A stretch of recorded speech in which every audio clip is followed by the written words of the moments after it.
Et comme chaque jour, on démarre cette émission avec la session de rattrapage de monsieur Jean-Luc Lemoine. Et alors Jean-Luc, ce matin, nous recevons donc Claire Chazal pour même 2 nouvelles émissions sur Public Sénat, Au bonheur des livres et le Ciné Club. Oui.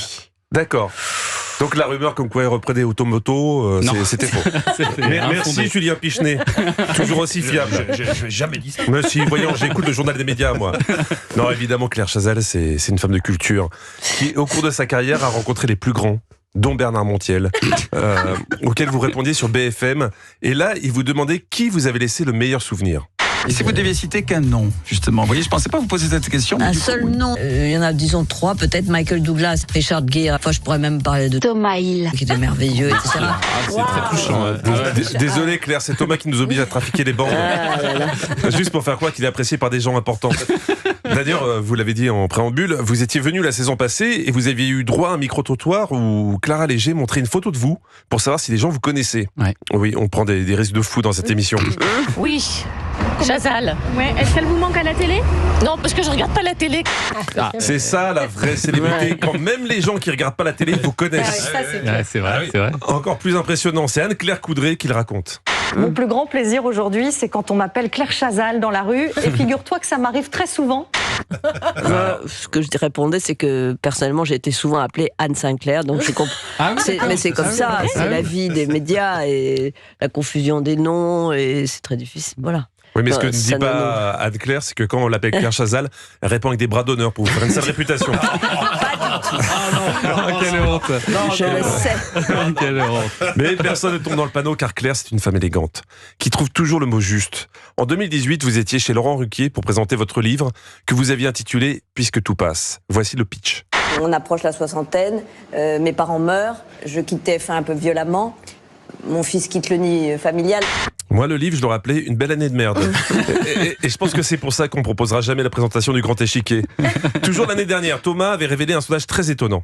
J'ai vu récemment un sondage consacré aux femmes les plus inspirantes de la télévision, ça vous a pas échappé. Vous arrivez 2e derrière Evelyne Delia. Vous vous rendez compte? Vous avez couvert des conflits et vous vous faites doubler par Evelyne Delia qui a couvert essentiellement des cumulonimbus.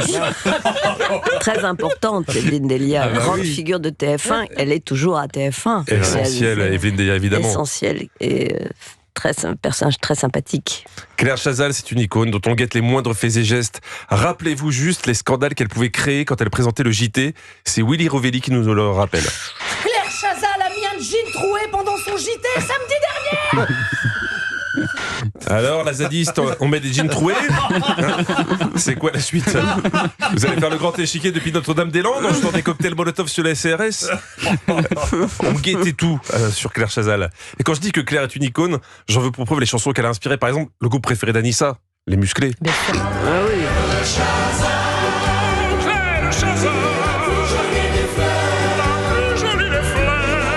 Je ne connais pas ça. Vous connaissez pas? Ah ouais, Les Musclés, c'est un hommage. Attends. La plus jolie des fleurs. Ça, je ne savais pas. Ah si, quand Les Musclés t'ont consacré une chanson, je pense qu'après ça, tout le reste de ta vie, c'est du bonus. Clairement. Plus fort encore, il y a un youtubeur, je ne sais pas si vous êtes au courant, qui a compilé des morceaux de vos JT pour vous faire chanter le Mia du groupe Ayam. Pas du tout. Eh ben, il s'appelle Spyon. Au début des années 80, je me souviens des soirées où l'ambiance était chaude et les mecs rentraient, je dansais le pugnard. C'est génial. Je dansais le pugnard. Ah ouais, c'est incroyable. Si ça, c'est pas une icône. Oh là, quelle star. Bon, et alors, un petit mot quand même ce matin aussi pour votre session de rattrapage. Vous avez regardé L'amour est dans le pré. Oui, et d'ailleurs, après toutes ces années de L'amour est dans le pré, ça serait bien qu'ils nous disent où est ce pré. Parce que j'en ai marre de me promener dans la campagne tout nu. Je risque des coups de fusil. On commence avec Pascal qui a eu un coup de foudre réciproque avec Muriel. Et avant tout, petite anecdote, Muriel partage avec Claire Chazal la même passion pour la danse. La country, ça fait partie de ma vie. Le jour où j'arrêterai la country, c'est que le jour où mes genoux me diront c'est fini. Pardon de reprendre Muriel, mais personnellement, ce qui me ferait le plus peur dans la vie, c'est que mes genoux me parlent. Bon, je vous raconte l'histoire. Pascal n'avait que 2 prétendantes. Le reste du courrier apporté par M6, c'était des factures ou des prospectus. Donc tu te dis 2 prétendantes, il faut en sélectionner 2. Il n'y a pas un suspense de fou. Eh ben si, car voilà ce qui s'est passé. Sur les 2 femmes présentes au speed dating, seule une sémillante limousine a su faire chavirer Pascal. C'est élégant de parler de limousine quand c'est un éleveur de vaches. Mais je vous ferai la suite la prochaine fois car il y a beaucoup de choses à raconter sur Pascal et Mumu. Ah, vous allez nous raconter ça peut-être demain, Jean-Luc Lemoyne, qu'on retrouve donc demain. Et sur scène aussi ce samedi, vous serez à Toulon avec votre nouveau spectacle Liquidation.